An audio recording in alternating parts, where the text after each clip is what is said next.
Hi folks, this is Fale with the New Japan Pro Wrestling Dominion 619 review.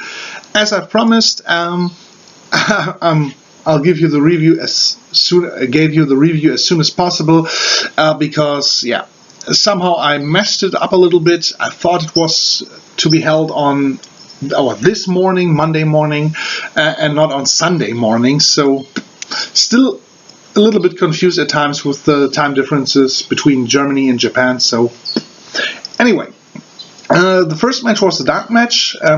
You can see it on New Japan World, but I didn't want to see it because I've got other stuff to do, and this is definitely not one of the more important matches this evening or this morning.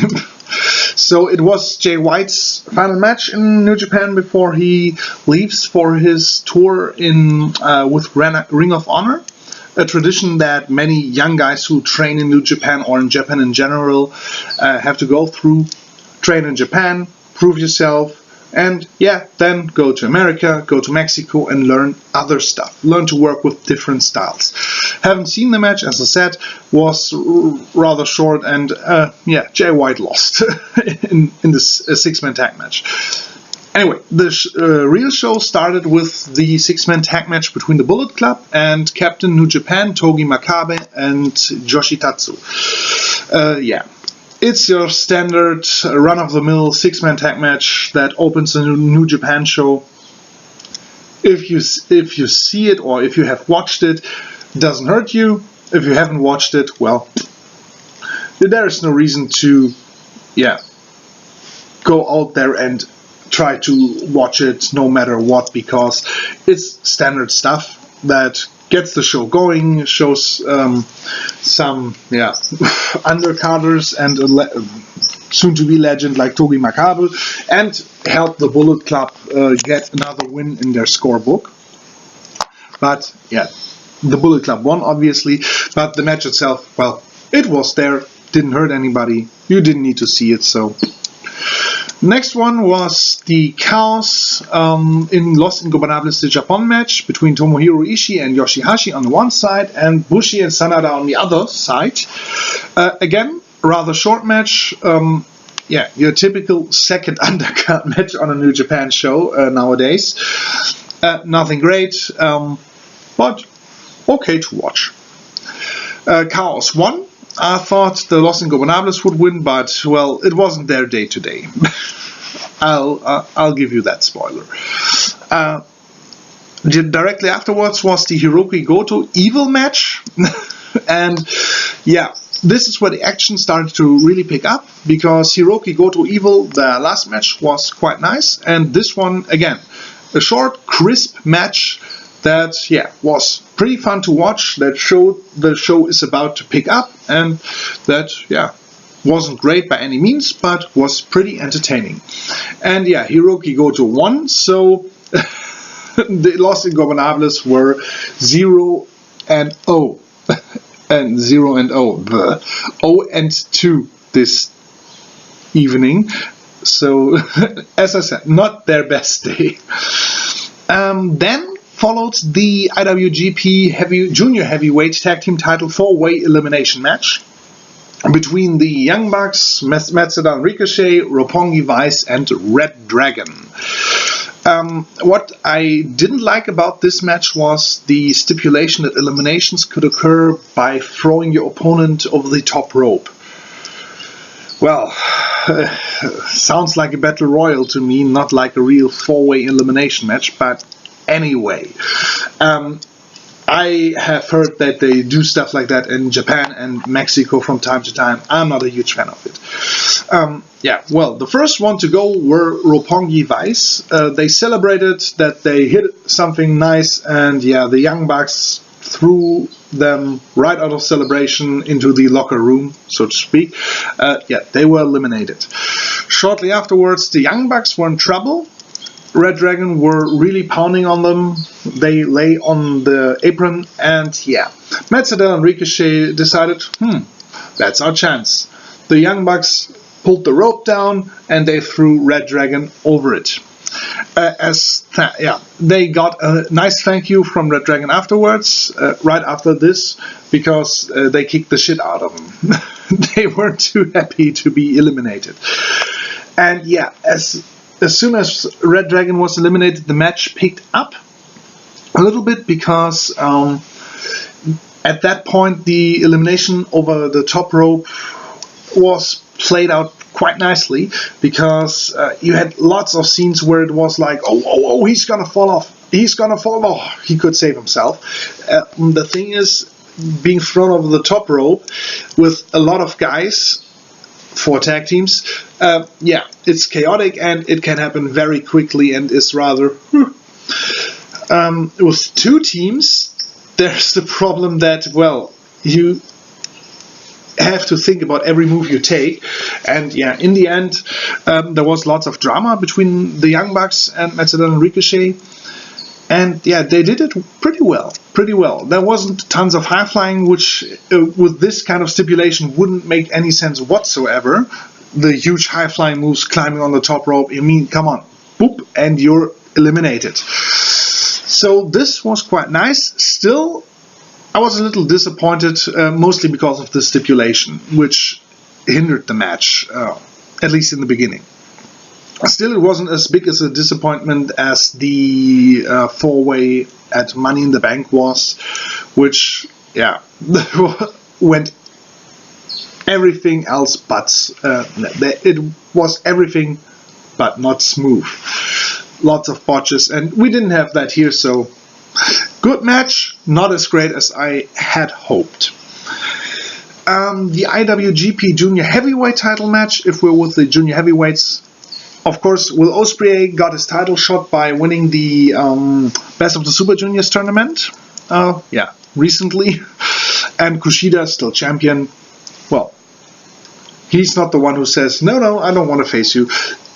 Both went at each other again, and yeah, Ospreay's debut was against Kushida, and he really stole the show with Kushida that evening. And this time around, the match was a little bit more psychological, not as much fancy high-flying stuff. Well, still, Will Ospreay, of course, has done his share of fancy high-flying stuff, but it wasn't as spectacular as the first one. And yeah, the thing is, Kushida is the smarter worker, and of course, Ospreay recognizes that during the match. He's outsmarted not only once, but a few times, and Kushida has a game plan. He works on Ospreay's arm, and yeah, obviously in order to make him submit later. And Ospreay shows a lot of fighting spirit, a lot of his high-flying ability, and in the end he came up short. He lost the match due to submission. Well, if your arm's hurt and somebody has a submission on you that focuses on your arm, yeah, you're more or less done for. Even if the match wasn't as spectacular as the first one, it was pretty entertaining, pretty strong match. Good psychology and good selling on Ospreay's and Kushida's part. So wrestling-wise, it was a little bit better than the first one. The first one was more exciting and more spectacular, and yeah, might have engaged the crowd better. Still, great match. Then we saw Guerrillas of Destiny, Tama, Tonga, and Tanga Loa. I am always this close to bursting out into laughter when I say Tanga Loa. The Guerrillas of Destiny, they are the were the IWGP Tag Team Champions.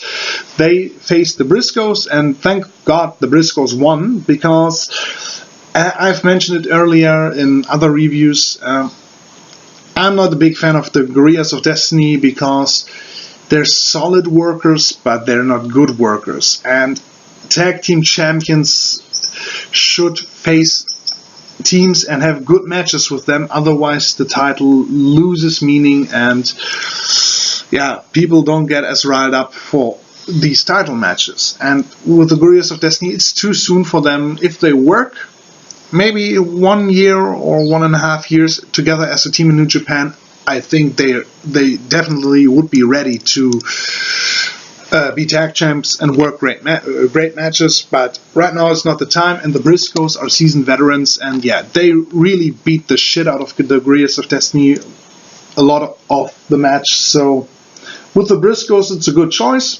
and I'm happy to see them, yeah, being the new champions.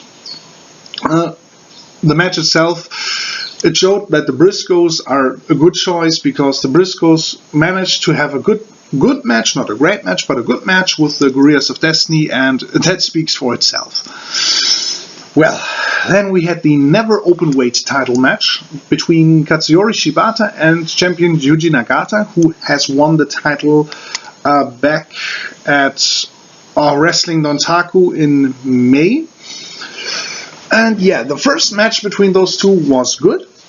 Was a lot of shoot veteran versus the younger shooter, and yeah, I like this shoot style, this mixed martial arts wrestling mixture. I love it, and yeah, of course, both have some history together, and yeah, it all adds up to. Sorry, where the fuck is my pen? There it is. Yeah, with the backstory, of course, there was tons of intensity, and not only because of the backstory and the intensity those guys represent, but, well, they kicked the shit out of each other too. It was a really hard-fought and stiff match with lots of shoot-style action, lots of good wrestling, suplexes, and whatnot. Yeah. Cool match, really loved it, was even better than the first one, and yeah, that Shibata regained the title. Well, the Japanese mentality on this is a little bit different than the American one. With the WWE, it would have been, oh, in New Japan it's, well, okay. It's not a nice thing to say, well, it's not a nice way to put it, but it doesn't matter anyway, because Nagata, Shibata, who cares? Both will have great matches for the title. Thus, I'm not even mad, although I would have loved to see Nagata keep the title a little bit longer. Well, then we had a nice IC title ladder match. With the WWE, we had the Money in the Bank ladder match, which was great. And, well, guess what? This one was great too. I was a little bit surprised, because at first I thought, Tanahashi Omega, that would have been great. Elgin Omega in the ladder match, is that the right stipulation for Michael Elgin? Well, he definitely gave an answer here. He doesn't care what kind of match he's in, he does his best, and this time he really got the chance to shine. In six-man tag action, there isn't a lot of chances to shine, especially if they're rather short. In a over 30-minute ladder match, you definitely get the chance, and he definitely took that chance. This ladder match, it wasn't about the high-flying stuff, because obviously Michael Elgin is not the best high flyer around, and Kenny Omega, being a heel, is not too prone to doing fancy high flying stuff either, especially the kind of heel he is. So in the beginning, the ref looked under the ring and discovered the Young Bucks and sent them back. Didn't matter, the Bullet Club got interfered sooner or later, or rather sooner than later after all, but in the end, yeah, well, Elgin was able to fight them off. And yeah, the match itself, it was a real human destruction derby. They wrecked ladders, they wrecked their bodies, and especially Michael Elgin. He's a powerful dude, and most stuff he does looks like it has tons of impact behind it.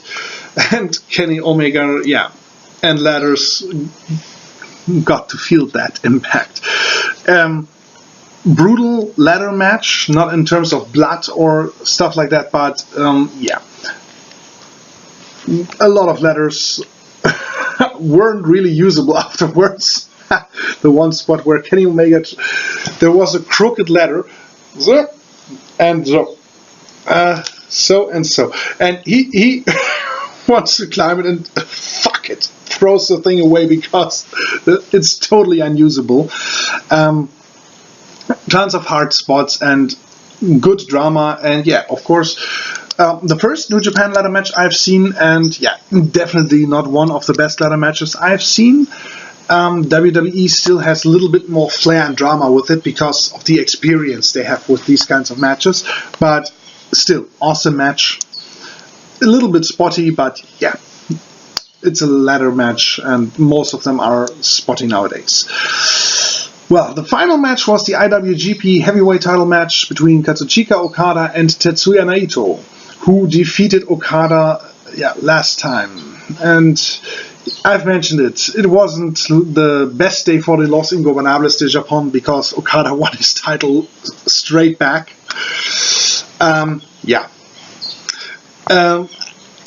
would have loved to see Naito a little bit longer as champion because fresher main events. We have seen all of the possible matches Naito could have at the moment. Yeah, under other circumstances, but for the IWGP Heavyweight title, it's a little bit different. Yet Okada regained the title. Well, I can definitely live with that because Okada is that good. The match itself, well, their first one last month, or their match last month, was better in my opinion. It took a while to really get started. It was a slow build-up. I don't have a problem with that. I mentioned that with AJ Styles versus John Cena. I don't care if they build it up slowly, at least if it builds up to something. And it definitely built up to something here. We all know these two performers, and of course they want to deliver. And yeah, in the end, of course, they did. In the end, there was lots of drama, lots of good wrestling, lots of psychology, and everything you want to see in a great wrestling match. The only thing I gotta admit, it was a great match, but in terms of a New Japan Pro Wrestling main event, there were better. And virtually every month we have a great main event, and of course sooner or later one of them is great, but not as great as the other ones, and this one was it. It wasn't as epic and dramatic as the other main events we had this year. Still a great match, no doubt about it. I don't want to talk too much about how the other were better because it makes this match look bad, and it wasn't by any means. Great match. 4.25 stars I would give it. Let's see what Meltzer decides. This time I won't comment on that because obviously I'm doing the review right after the pay-per-view, or not too soon after, not too late after the pay-per-view, so I don't have the ratings in yet. I don't care. It was a good match, definitely. And well, that was it.